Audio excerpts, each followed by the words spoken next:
할렐루야. 오늘은 로마서 강의 두 번째입니다. 로마서 강의는 1장 11절부터 시작드립니다.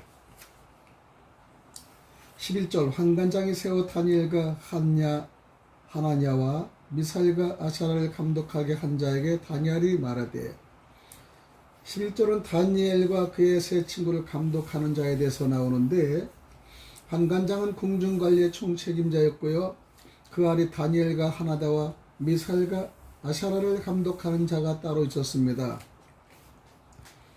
히브리어 원문에는 그 직분의 이름이 멜차르로 되어 있는데 72년은 이 말을 환관장 아비에즈 드리로 번역했습니다.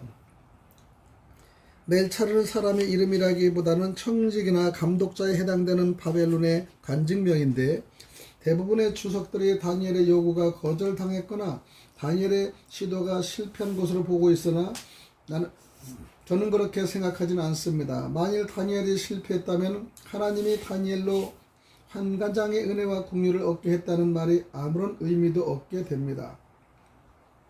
다니엘의 시도가 실패한 것이 아니라 자신의 입장의 난처하니 다른 방도를 찾아보는 것이 좋겠다는 환관장의 묵시적 대답을 알아들은 다니엘이 자신들의 관리를 맡고 있는 멜차르에게 찾아가서 말하게 된 것입니다. 만일 환관장이 다니엘의 요구를 한마디로 거절했다면 환관장의 아랫사람인 멜차르가 어떻게 윗사람의 허락도 없이 자기 임의대로 다니엘의 제안을 받아들일 수 있겠는가?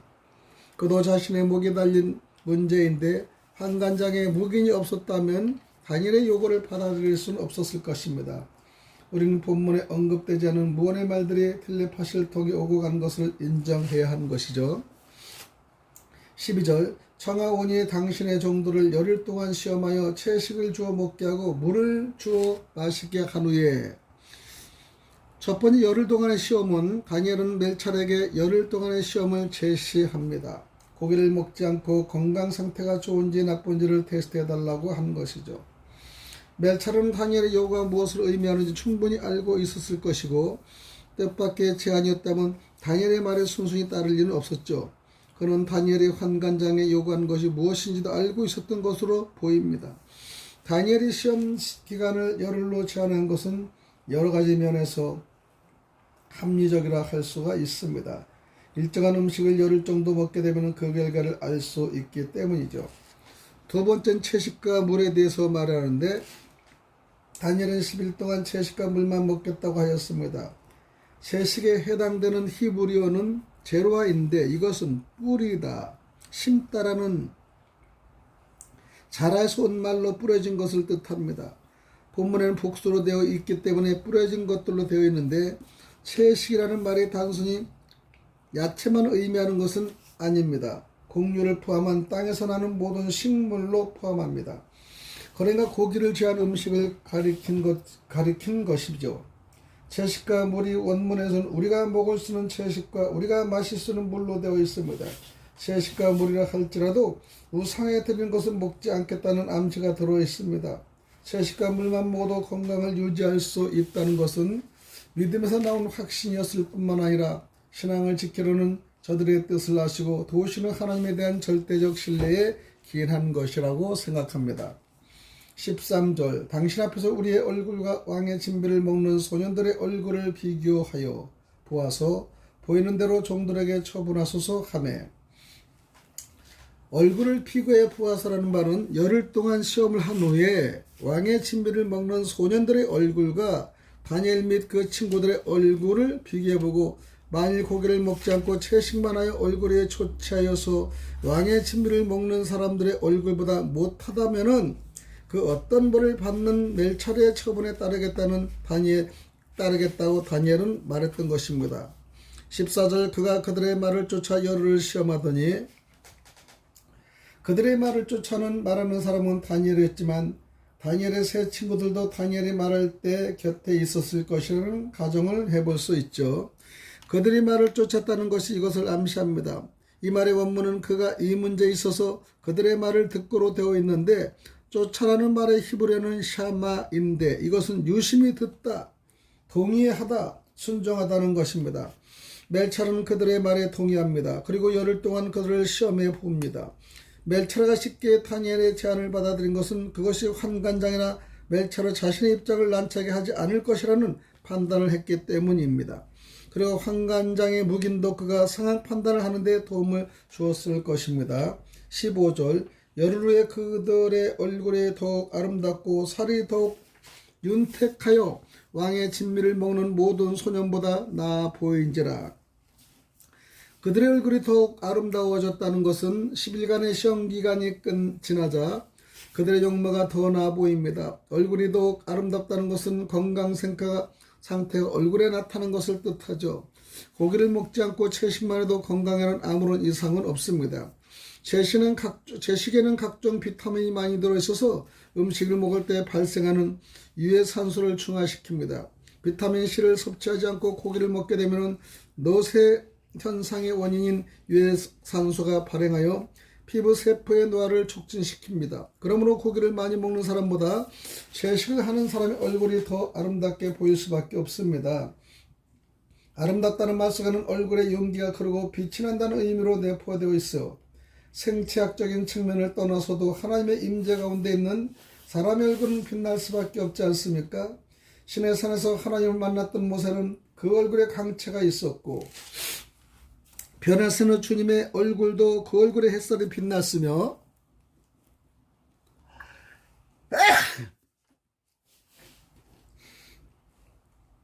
공의 앞에 선 스네반의 얼굴이 천사의 얼굴과 같았다는 것을 사도행전 6장 15절에 말씀드립니다. 전도서 기자는 사람의 지혜가 그 사람의 얼굴에 광채가 나게 한다는 것을 전도서 8장 1절에 말씀하면서 하나님의 임재 가운데 살았던 다니엘과 그의 친구들은 지혜로울 수밖에 없었고 하나님의 영광이 그들 가운데 있었으므로 그들의 얼굴이 아름답게 보였다는 것은 당연하다고 하겠습니다. 두 번째, 살이 더욱 윤택하다는 말은 살이 윤택했다는 것은 살이 쪘다는 것이죠. 얼굴이 아름답게 보였을 뿐만 아니라 살까지 쪘다는 것은 왕의 진미를 먹는 사람들보다 전반적인 건강 상태가 더 좋았음을 의미합니다. 성경은 하나님의 말씀대로 사는 것이 온 육체의 건강이 된다는 것이 잠언서 4장 22절에 말씀되긴 것 같이 하나님께로부터 생명의 영유가 끊임없이 흐르기 때문에 하나님을 명상하는 자체가 건강에 도움이 됩니다. 모든 생명 에너지의 원천은 하나님이시죠. 우리 몸은 정교한 화학 공장입니다. 부정적인 생각하면 독성 물질인 노라드레날린이나 아드레날린이 생기고 좋은 생각을 하면은 비엔돌핀과 같은 생명 호르몬이 분비됩니다. 하나님을 믿는 사람이 일반적으로 착하고 선한 생각을 갖는다는 것은 항암제보다 5배나 위력이 강한 생명 촉진 물질이 많이 분비된다는 의미이기도 하죠. 아드레날린은 노화를 촉진시키는 유해산소를 발생시키기 때문에 하나님 없이 분노의 감정을 가지고 사는 사람은 건강에 치명적인 손상을 입습니다. 다니엘과 그의 세 친구들은 고기를 먹지 않았어도 항상 기도하며 좋은 생각과 꿈을 가지고 살았으므로 넘치는 생명 에너지로 건강할 수밖에 없었습니다. 16절입니다. 이러므로 감독하는 자가 그들에게 분정된 진미와 마실 포도주를 제하고 채식을 주니라. 채식을 하도록 허락받는데 멜차르가 10일 동안 시험한 결과 다니엘과 그 친구들의 건강 상태가 고기를 먹는 사람보다 더 좋아졌으므로 그들에게 분정된 진미와 포도주를 줄 필요가 없었습니다. 그래서 그는 유다 청년들에게 채식을 할 수 있도록 허락합니다. 어려운 환경에서 신앙을 지키려고 노력하면 하나님께서 고비 때마다 도우시는 것을 본서는 여러 가지 면에서 보여주고 있다는 사실을 증명합니다. 하나님의 은혜가 아니었다면 왕의 진미와 포도주를 거절할 대가를 치르지 않을 수 없었을 것이고 철저한 여호와 신앙을 고수했던 다니엘과 그의 세 친구들은 우상하게 제산 부정적 음식을 먹지 않고도 왕궁에서 일할 수 있게 되었으니 얼마나 다양한 일이겠습니까? 17절입니다. 하나님이 이 네 소년에게 지식을 얻게 하시며 모든 학문과 제주에 명철하게 하신 외에 다니엘은 또 모든 이상과 몽조를 깨달아 알더라. 지식을 얻게 하신다는 말은 지식을 얻게 됐다는 것은 원문에 하나님께서 그들에게 지식을 주셨다고 되어 있습니다. 일반적으로 지식은 자신이 공부하고 노력하여 습득하는 것인데 하나님이 지식을 주었다는 말이 좀 이상하게 들릴 수도 있습니다. 그러나 지식에 해당되는 히브리어 맞다는 지적인 재능이나 이해력을 뜻합니다. 4절에서는 이 말이 학문으로 번역되었는데 이것은 무엇이든지 배우고 익힐 수 있는 능력을 말합니다. 두 번째, 모든 학문과 제주에 명철하게 하시는데 학문과 제주에 명철하겠다는 말이 잘 이해가 되지 않는 것 같은데 킹 제임스 한글 성경은 원문에 가깝게 모든 학문과 지혜에 익숙하게 하셨으므로 번역합니다. 제주에 해당되는 히브리어 호크마는 익숙하다는 의미도 있지만 학습 능력에 관계된 지혜를 뜻하면서 명철하다는 것은 학문과 지혜가 뛰어나고 총명한 것을 가리킵니다. 명철에 해당되는 샤칼은 처음엔 조심성이 많고 신중한 것을 의미했으나 여기서 총명한 머리가 좋다는 뜻이 파생됩니다. 하나님께서는 다니엘과 그의 세 친구들에게 총명한 두뇌를 줘서 무엇이든지 배우는 것을 쉽게 익혀서 뛰어난 학습 능력을 발휘하게 하셨습니다. 다시 말하 이들은 바벨론의 궁중학교에서 우등생이었다는 것이죠. 또 세 번째는 다니엘의 해몽 능력은 특별히 다니엘은 이상의 몽조를 깨닫는 것으로 되어 있습니다. 내 소년에게 모두 지적 능력과 지혜가 있었고 명석한 두뇌와 학문에 대한 열심이 있었으나 다니엘은 선지자적 사명이 있었으므로 그의 세 친구들이 갖고 있지 않은 다른 사람의 꿈과 이상을 해석하는 능력을 갖고 있었던 것입니다. 이상과 몽조를 깨달아 알았다는 것은 남이 본 환상이나 다른 사람이 꾼 꿈의 의미를 이해한다는 뜻이니 결국 해석 능력을 갖고 있었다는 말이 됩니다. 실제로 다니엘은 느부갓네살 왕의 꾼 꿈이 무엇인지를 알아맞혔고 그 뜻을 해석해 주기도 합니다. 다니엘은 주님도 인정하는 선지자였습니다. 마태복음 24장 15절이죠.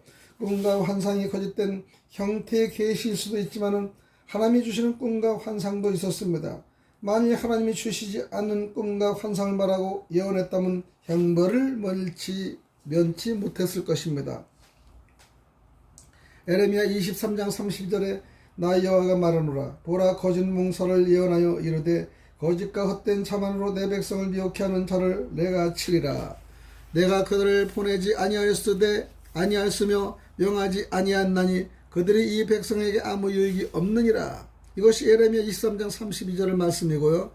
또 에스겔 13장 2절 3절의 말씀은 자기 마음에서 나는 대로 예언하는 자에게 말하기를 너희는 여호와의 말씀을 들으라. 주 여호와의 말씀에 본 것이 없어 자기 심령을 따라 예언하는 우매한 선지자에게 화가 있을진저. 이것이 에스겔 13장 2절 3절입니다. 하나님이 주시지 않는 거짓 환상과 거짓 꿈이 있을 수 있다고 해서 환상과 꿈을 모두 부정적 시각으로 보는 것은 비성경적이죠. 꿈과 이상은 성경에서 계시의 한 형태로 나타납니다. 이사야, 에스겔, 다니엘 같은 선지자들은 주로 이상을 통해 계시를 받았고요. 시편 기자도 주께서 이상 중에 성도들에게 말씀하셨다고 시편 89편의 19절에 있지 않습니까? 여호와의 말씀이 이상 중에 아브라함에 임하기도 합니다. 창세기 15장 1절입니다. 하나님은 선지자에게 이상, 환상으로 자신을 알리기도 하고 꿈으로 그와 말하기도 한다고 분명히 민수기 12장 6절에 말씀드립니다. 베드로는 오순절날 요엘 선지자의 말을 인용하여 이렇게 말합니다. 사도행전 2장 17절에 하나님이 가라사대 말세에 내가 영으로 모든 육체에 부어주리니 너희의 자녀는 예언할 것이요 너희의 젊은이들은 환상을 보고 너희의 젊은이들은 꿈을 꾸리라. 하나님은 아브라함이 아내를 취한 아비멜렉의 꿈에 나타나 그에게 내가 취한 이 여인을 인하여 내가 죽으리니 그가 남의 아내이니라고 말씀하셨고 아비멜렉은 아브라함의 아내를 돌려줌으로 죽음을 면했던 것을 창세기 20장 2절 6절에 있지 않습니까? 하나님은 돌베개를 하고 누워 자는 야곱에게 현몽하면서 내가 너와 함께해서 내가 어디로 가든지 너를 지키며 너를 이끌어 이 땅으로 돌아오게 할지라. 내가 내게 허락한 것을 다 이루기까지 너를 떠나지 아니하리라 라는 말씀을 창세기 28장 15절에 말씀드립니다. 고향을 던지고 멀리 떠나는 야곱에게 하나님이 주신 의뢰와 말씀이 없었다면 야곱이 이스라엘의 위대한 족장은 되지 못했을 것입니다. 그가 꿈에서 본 사닥다리는 하늘과 땅으로 이어진 것이어서 하늘에 계신 하나님이 땅에서 고난하는 야곱을 잊지 않겠다는 묵시적 메시지를 담고 있습니다. 요셉도 파라오의 꿈을 해석해줘 애굽의 총리가 되었다는 것을 창세기 41장에 나와 있습니다. 솔로몬이 지혜로운 왕이 된 것도 그의 꿈에 하나님이 나타나셔서 무엇이든지 주겠다며 구하라고 했을 때 지혜를 달라고 대답했기 때문에 이 솔로몬은 살았습니다. 그리고 지혜로 얻었습니다. 이것이 열왕기상 3장 5절 12절 말씀이 아니겠습니까? 아기 예수를 찾아 경배한 동방 박사들은 꿈에 헤롯에게 돌아가지 말라는 하나님의 지시를 받고 다른 길로 고개 돌아간 것을 마태복음 2장 12절에 말씀이 있습니다. 또 욥기서 7장 14절은 욥은 주께서 꿈으로 나를 놀래시고 이상으로 나를 두렵게 하셨나이다 라고 합니다. 성경에서 꿈과 환상은 하나님의 뜻을 인간에게 전달한 수단으로 사용되며 느부갓네살의 꿈은 바벨론과 그 이후에 일어나는 모든 제국에 대한 역사적 프로그램을 제시하신 것이죠. 그렇다면 오늘날도 하나님은 꿈과 환상을 통해서 말씀하시는가 하고 질문하는 사람도 있습니다. 예나 지금이나 하나님은 환상과 꿈을 통해 말씀하시고 자기 뜻을 전달할 수 있습니다. 그러나 오늘날에는 기록된 계신 성경 말씀이 우리에게 주어져 있기 때문에 꿈과 환상이 없어도 하나님의 말씀을 들을 수 있고 하나님의 뜻을 알 수 있게 되었은 것입니다. 특별한 경우를 제하고는 사사로운 꿈과 환상에 의존하지 않는 것이 좋습니다. 사탄이 준 거짓된 몽사와 환상이 너무나 많기 때문이죠. 우리에게는 다니엘과 같이 이상의 몽조를 깨달아 알 수 있는 능력이 없습니다. 여기서 깨달아 알았다는 것은 참된 하나님의 계시와 거짓된 계시를 분별하는 능력을 포함된 것을 가리킵니다. 선지자 중에도 거짓 몽사를 말하며 예언하는 자도 있었습니다. 다니엘과 같은 신실한 좋은 참과 거짓을 정확히 분별하여 꿈과 환상을 해석할 수 있으면 얼마나 좋겠습니까? 18절입니다. 왕의 명한 바 그들을 불러들일 기한이 찼으므로 환관장이 그들을 데리고 느부갓네살 앞으로 들어갔더니 첫 번째 그들은 다니엘과 그의 세 친구들을 말하는 것입니다. 사드락과 메삭과 아벳느고죠. 궁정에서 환관 교육을 받는 모든 세 젊은이를 얘기하는데 네 젊은이 얘기하는데 왕이 환관장에서 교육시키도록 명한 교육기간이 다 찼다는 것은 3년간의 궁정교육이 다 끝났다는 것이죠. 두 번째 느부갓네살 앞으로 들어갔더니 환관장은 궁정교육을 수료한 젊은이들을 데리고 왕을 폐하러 들어갑니다. 느부갓네살 왕이 환관 교육을 받은 사람들과 직접 면담하기 위함이죠. 당시 페르시아 제국에서 가장 높은 분을 만난다는 것은 두렵고도 떨리는 일이지만 왕의 환심을 살 수 있는 사람에게는 그보다 더 귀한 기회와 영광이 있지 않습니까? 사람이 지상에 산다는 것도 일종의 수련기간이나 훈련을 받는 연단기간이라고 할 수 있습니다. 우리도 지상의 삶을 끝내면 우주에서 가장 존귀한 분을 대면하게 됩니다. 훈련을 잘 받은 준비된 사람들은 하늘의 왕을 만나는 것이 인생 최고의 날이 될 것입니다. 그러나 하나님 만나는 날을 잊어버리고 인격교육과 영성훈련을 등한히 사람들은 하나님을 대면하는 날이 파멸의 심판날이 될 것입니다. 19절입니다. 왕이 그들과 말하여 포함해 우리 무리 중에 다니엘과 하나야와 미사엘과 아샤라와 같은 자 없었으므로 그들로 왕 앞에 모시게 하고 첫 번째 왕이 그들과 말하여 보는데 말을 한다는 건 대단히 중요합니다. 말은 그 사람의 품위와 인격에 대한 외적인 표현이죠. 소크라테스는 침묵을 지킨 젊은이에게 내가 자네를 볼 수 있도록 말을 좀 해보게나 했다고 합니다. 언어는 인간의 영을 표현하는 도구입니다. 인간이 말을 한다고 하는 것은 생각한다는 의미와도 같습니다. 사고는 영의 내적 언어이며 말이나 그를 통한 이야기는 사상에 대한 하나의 체형을 형성시켜주는 것이죠. 사람이 서로 대화를 나눠보면 상대방이 어떤 사람인지 대충은 알게 됩니다. 왕이 한강교육을 받은 소녀들과 말하게 된 것도 그들의 인간 됨됨이를 알아보기 위함이 아니었습니까? 그래서 우리는 면접이라는 게 있지 않습니까? 직장에 들어갈 때 면접을 보면서 우리는 인격을 볼 수, 사람을 볼 수 있는 것이죠. 두 번째는 다니엘과 하나냐와 미사일과 아사라와 같은 자 없었으므로 이 말은 왕의 면접을 통해 유다 소년들이 모든 면에 월등하다는 것이 증명되었습니다. 하나님이 그들에게 모든 학문과 통달할 수 있는 지혜와 명초를 주셨기 때문이죠. 왕을 만난 사람이 왕을 흐뭇하게 해줄 수는 있다면 왕에게 칭찬을 받을 수밖에 없지 않습니까? 신앙인이 세상의 신을 잘 견뎠다고 하나님의 사람으로 훈련을 잘 받게 되면 하늘 왕이신 하나님이 인정하는 사람이 되는 겁니다. 베드로전서 1장 7절에 너희 믿음의 시련이 불로 연단하여도 없어질 금보다 더 귀하여 예수 그리스도에 나타나실 때 칭찬과 영광의 종기를 열게 하려 함이라 는 것이 베드로전서 1장 7절의 말씀입니다. 세 번째는 그들로 왕 앞에 모시게 합니다. 환강 교육을 받은 사람들이 많았을 것인데 다니엘과 하냐냐와 미사엘과 아샤라가 인품과 자질은 물론 여러 가지 면에서 특출하였으므로 그들의 왕을 모시게 되었습니다. 왕 앞에 모신다는 것은 언어가 왕 앞에 섰다는 말로 되어 있는데 왕 앞에 설 수 있는 사람이면 왕을 모시기에 충분한 자격을 갖췄다고 볼 수 있습니다. 인생이라는 훈련을 받고 테스트에 합격한 사람은 전국에서 하나님을 모시게 됩니다. 마태복음 25장 23절에 착하고 충성된 종아 내가 작은 일에 충성하였음에 내가 많은 것으로 내게 맡기리니 내 주인의 즐거움에 참여할지라. 하나님을 모시고 천국에서 사는 사람은 주인의 즐거움에 참여하는 자들입니다. 세상에서 왕을 모시는 영광 크게 평가받고 있지 않습니까? 하물며 하늘의 왕을 모시는 기쁨이 얼마나 크겠습니까? 성경은 미래에 있을 일들을 여러 가지로 예시하고 있습니다. 다니엘과 그의 세 친구들이 느부갓네살 왕을 모신 것은 그리스도인들의 하늘의 왕이신 하나님을 모시는 것에 대한 모형으로 제시된 것이죠. 하늘에서 상급을 받고 축복을 누리는 것도 곧 은혜지만은 하나님을 모시는 자들의 가장 큰 복은 하나님의 임재 가운데 영원히 살게 된다는 사실입니다. 지옥이 하나님과의 영원한 분리를 뜻한다면은 천국은 하나님과 영원히 함께 사는 것이라고 표현합니다.